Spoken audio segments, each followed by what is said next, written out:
Cili është ajeti më madhështor i Kuranit?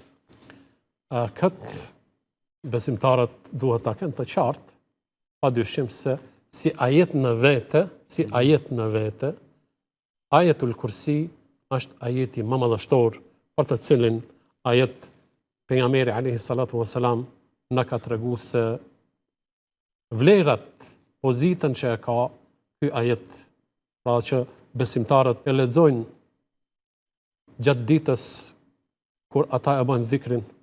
I njohur si tesbidova. Po, tesbidova. Allahu la ilaha illa huwa al-hayyul qayyum deri në fund. Kjo është ajeti më madhështor në Kur'anin famëlar. Kurse si kaptin e plot, si sure në vete, është suratul Fatiha.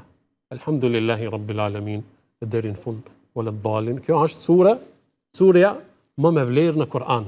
A kurse si ajet është tesbidova apo ajetul kursi.